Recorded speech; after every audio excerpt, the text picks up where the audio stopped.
It's me, Naomie Delva. Some may know me as Naomie the Beauty Nurse. Welcome to Doc Talk with the Beauty Nurse. Welcome back to some. My goal is to provide you with research-based information from doctors and scientists so that you can make the best informed decisions about your microbiome health, both in the gut and, yes girl, down there too. And I always have a great beauty tip that you don't want to miss. So here we go. Hi guys, welcome back. It's me, Naomie Delva, Naomie the Beauty Nurse, and I am here with my favorite gynecologist, Dr. Michael Swor. Again, so welcome back to Doc Talk with the Beauty Nurse. Today Doc, say hi. Hey everybody. Hey Guys, Naomie. Hi Doc. So before we get started, for the ones who don't know, let me give you a quick little introduction. Dr. Michael Swor, this man is the man for women. Like, he knows women. He's been practicing over 30 years, has a beautiful practice. That's where we are here today. And he just understands women, our bodies, and how to advise us on taking care of our bodies. So if you haven't seen any of our previous episodes, please go back and watch some of our other episodes. And if you go on our page, you can see some of the interviews where he talks about things like ovarian cancer. But today, before we get started, Doc, what makes you a really awesome doctor? What makes you a good doctor?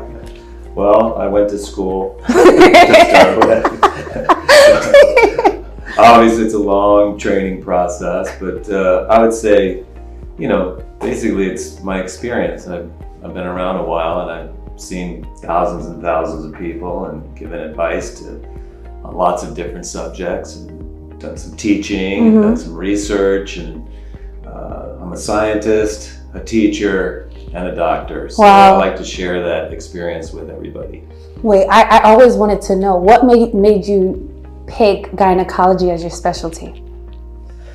Taking care of people, families, helping new life in the world, and being able to see people on a regular basis throughout their life, go through the whole life cycle with patients. So that's what it's all about. That's amazing. That's amazing. And we can definitely tell that you're doing good work. So thank you for that service to the world. Sure. Today, we are actually going to talk about Pap Smear. A lot of women, we don't understand Pap Smear. Some of us have not had Pap Smear.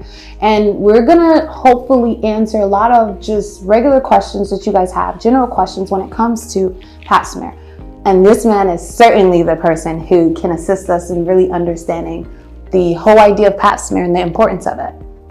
We're just gonna go through a series of questions and we're just gonna have a casual conversation. Doc, what exactly is a Pap Smear? Well, a Pap Smear is a test, and I like to distinguish the Pap Smear from the whole entire female examination. Okay. So you go and you have your regular whole checkup, including a pelvic examination, and then the Pap test, or Pap Smear, Pap test, is one really small part of that. An important part, but a small part. Okay. Pap is actually where we take a swab on the cervix and send a cell sample to the lab to be tested. That's the Pap Smear. You said cervix. So some people who are watching, they probably don't know that medical term. What is that? What part of the body is that? Well, that's the opening, or call it the beginning of the uterus, and it's hidden away, tucked inside. Okay. So the examination lets the physician see inside and see the cervix, and then take the swab for the Pap. How long does a Pap Smear test actually takes? It just takes a few seconds to do the test. And then it's sent to the lab and they process it and you get a reading back. And it's normal or it's not normal. And based on the findings, then sometimes other testing is advised. Okay, so when you send it to the lab, how long could you get those results back? That varies. It can be, a few days or maybe a week or so. And you said normal and not normal. What are some things that can, how do you know if it's a normal test? What is the test evaluating? Well, they're looking at the cells coming from the cervix. And the important thing is cancer is abnormal cells. That's true. So they're looking for abnormal cells. Hopefully before it's serious, before it's cancer. Mm-hmm. They can actually detect the cells when they're precancerous. And then you can get treated, and you 100% cure rate before it's cancer. Mm-hmm. So it's very important to get the Pap because cervix cancer is a preventable disease. Okay, yeah. So you went into cervix cancer, and I know that that's like a big conversation nowadays with cervix cancer. So before we even go into that, how often should a woman get a Pap smear? Depends, and there's some controversy about that. Okay. Traditionally, women got a Pap test every year. Okay. Starting as soon as they were going to the doctor, as soon as they were becoming a woman. The current recommendations have changed a little bit, and part of that's because the testing is actually more accurate, it's better. Okay. Part of it may be that they're trying to, I guess, proportion care appropriately so they're not spending too much money if they don't need to. But we say probably every 1 to 3 years you should have a Pap test. Okay. And there's other testing that can be done at the same time that can make it more accurate, I guess you could say. Okay, so for the starting at age 21. Okay, so you should start getting a Pap at age 21. That's the new guidelines. What were the old guidelines, just so I know? Whenever you were old enough to, I guess, become sexually active or go and get a woman's checkup. Okay. That's what we used to do. Okay, so now it's around like 21. For the Pap test. Okay, and then you talked about cervix cancer. Because a lot of women struggle with that, and a lot of women wish they would have had maybe a Pap screening. How soon before you actually see, like, I guess, cancer cells can a doctor or a lab detect cervix cancer? It can be picked up way before it's cancer. Okay. We say that cervix cancer is a totally preventable disease. If you got your checkups and took reasonably good care of yourself, we wouldn't even see cervix cancer. And yet, some places in the world, it's the #1 cancer in women. In the United States, it used to be relatively uncommon, but now it's become more common because, for whatever reason, a lot of people don't do the screening that's available.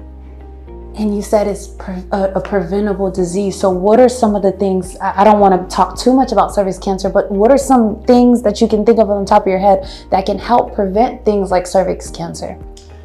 Good health in general, getting your screening, taking care of, we call it the vaginal microbiome.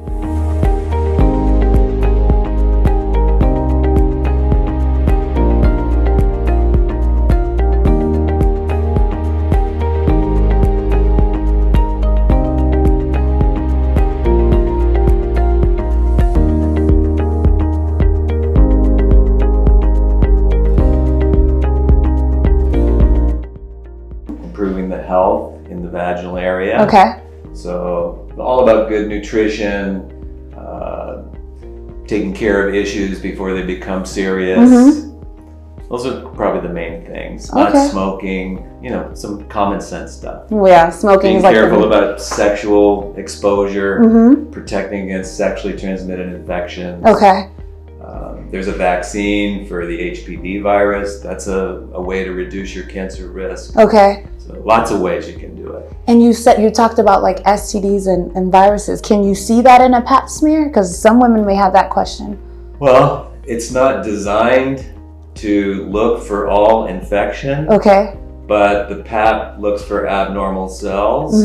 And nowadays we commonly also look for evidence of the HPV, human papilloma virus. What's that? That's a virus that's sexually transmitted and is one of the precursors or one of the causes of cervix cancer and other cancers. So they detect that or can detect that on Pap and Pap related testing. I feel like the HPV virus, if I remember correctly, it's like teenagers they're starting to give the HPV virus to, right? Like, or the shot. I should say, the shot. Yeah, it starts at age 9. Oh, okay. So women should, or what about the women that are watching? They should give their daughters the HPV prevention virus? Yeah, absolutely. It's very safe, very effective. If you get your HPV vaccine, and this, by the way, is for boys, young men too. Wow, okay. It dramatically reduces your cancer risk for certain cancers in the genital area, Wow. including cervix cancer. Thank you for sharing. Is there anything else you would like to inform us when it comes to Pap smears? Yeah, that don't consider it just a Pap smear. Consider it a whole regular preventative and early detection checkup for women's health, because that's really what it is. Well, thank you so much for sharing. Sure. Thank you for joining me, Doc Talk with the Beauty Nurse. Don't forget to sign up to receive all broadcasts and promos right here in the description. See you next time. Stay beautiful and healthy.